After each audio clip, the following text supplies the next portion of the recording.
এই জন্য যে কয়জন ছেলে বসছো ভাই, খামখেয়ালি করে উড়ায় দিও না বাবা। মোবাইলের আসক্তি ছাড়ো, এই চোখ হেফাজত করো, নজর হেফাজত করা দরকার। আপনারা বয়স্ক, মাঝ বয়সী, আপনাদের কাছে যাদের টেলিভিশন দেখার বদভ্যাস, চাচা আপনি ছেড়ে দেন। অনুরোধ করলাম, চা দোকানে বসেন, চা খাওয়া দরকার। চা দোকানদারের লগে আমার কোনো ঝগড়া নাই, কথা বোঝেন নাই আমার। আপনি চা খাইতে গেছেন, চা খান, চা খাইয়ে আপনি চলে আসেন। টেলিভিশন দেখেন কেন? আপনি নাচ গান দেখেন কেন? আপনি নাটক সিনেমা দেখেন কেন?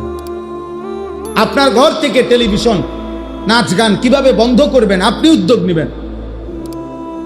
আপনার স্ত্রী সন্তানকে আপনি বলেন, বুঝান, ফিকির করেন। না, সম্ভব না, ডাইরেক্ট ফয়সালা দিয়ে লাই, আগেই হইতো না হুজুর, যত কথাই কোন হইতো না, এটা মিথ্যা কথা। আপনি বলতে থাকেন, মূলত হেদায়েত তো দিবে কে? আল্লাহ তাআলা আমাদের সবাইকে গুনাহ থেকে বাঁচবার তৌফিক দান করেন। গুনাহমুক্ত হওয়া জরুরি। আল্লাহর আদেশ পালন করা, নিষেধ বর্জন করা, এই দুইটার মধ্যে মুকদ্দম হলো নিষেধ বর্জন, এরপরে আদেশ পালন করা।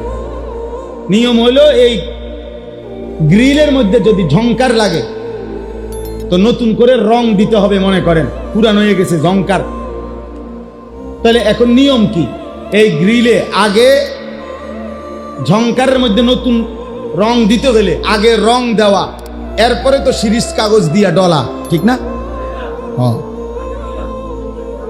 আগে কি সরানো, তারপরে কি দেওয়া।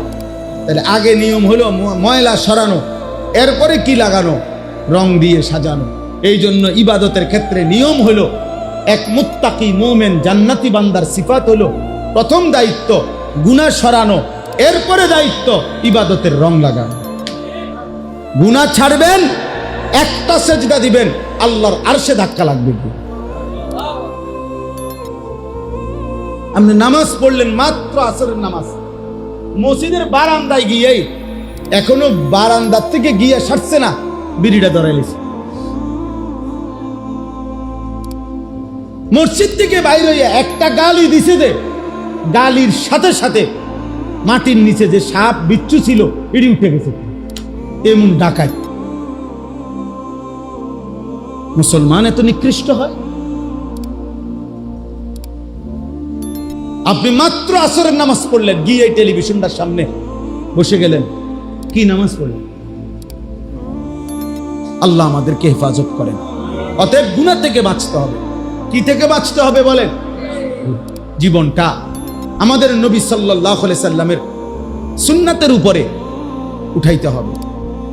নবীজি সাল্লাল্লাহু আলাইহি ওয়াসাল্লামের ভালোবাসা, নবীজির সুন্নাতের মধ্যে একটা একটা সুন্নাত, একটা একটা তরিকা নবীজির আমাদের জীবনে বাধ্যতামূলক আমরা সাজাইতে হবে। চুল, চেহারা, আচরণ, উচ্চারণ, লেবাস, পোশাক, ঘর, সংসার, রাত দিন, সকাল দুপুর, হাসি কান্না, আনন্দ বেদনা, আহার নিদ্রা, পেশাব পায়খানা, রাত্র দিন, ঘর সংসার, বাজার ব্যবসা, সবকিছুতে একটা সুই সুতার জন্য আল্লাহর নবীর সুন্নাত আমাদের জরুরি। একটা নিঃশ্বাসে নিঃশ্বাসে নবীজির সুন্নাতের অনুসরণ আমাদের জন্য জরুরি, যদি আখিরাতের মুক্তি মিলতে হয়। এটা খামখেয়ালি করলে হবে না।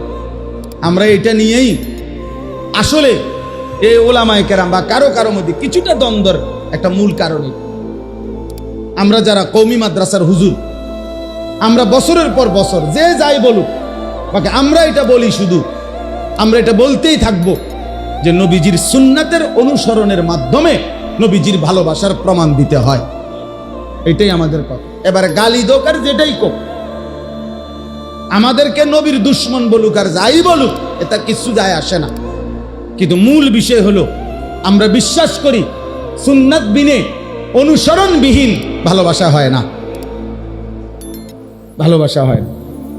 ভালোবাসলে অনুসরণ করতে হয়, অনুসরণ করলে ভালোবাসা প্রমাণিত হয়। অতএব আপনাদের কাছে অনুরোধ, রাসূলুল্লাহ সাল্লাল্লাহু আলাইহি ওয়াসাল্লামের একটা একটা সুন্নাত শিখবেন।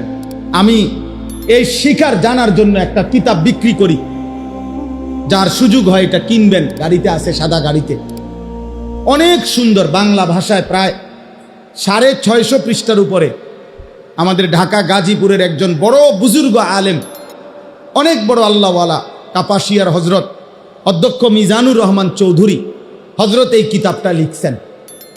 রসুল্লাহ সাল্লাল্লাহু আলাইহি সাল্লামের জীবনের এমন কোন সুন্নাত, একেবারে ছোট্ট একটা সুই সুতা, ওটা বাদ দেন নাই এখানে, এবং দলিল সহ প্রমাণ সহ নির্ভরযোগ্য নবীজির সুন্নাতের উপর একটা কিতাব, তালিমুস সুন্নাহ। পুরা জিন্দেগি আগে মুসলমানের ঘরে ঘরে আপনার বেহেশতি জেউর, মুকসুদুল মুমিনিন ঘরে ঘরে থাকতো, ক্ষুদ্র ক্ষুদ্র পড়তো মা, চাচিরা, বোনেরা, দাদারা, দাদিরা, নানারা। এরকম একটা বই ঘরে রাখার মতো, যে যেই কোনো পৃষ্ঠা উল্টাবেন নবীজির সুন্নাত পাবেন আপনার জীবনের, আপনার ঘরওয়ালাদের জীবনের। 400 টাকা মূল্য, আমরা ইচ্ছা করে এটা বিক্রি করি, যে যার মন চায় সুযোগ থাকলে কিনবেন। আল্লাহ তাআলা আপনাদেরকে তৌফিক দান করেন, আল্লাহ আমাদেরকে কবুল করে নেন, আল্লাহ তাআলা আপনাদেরকে কবুল করেন।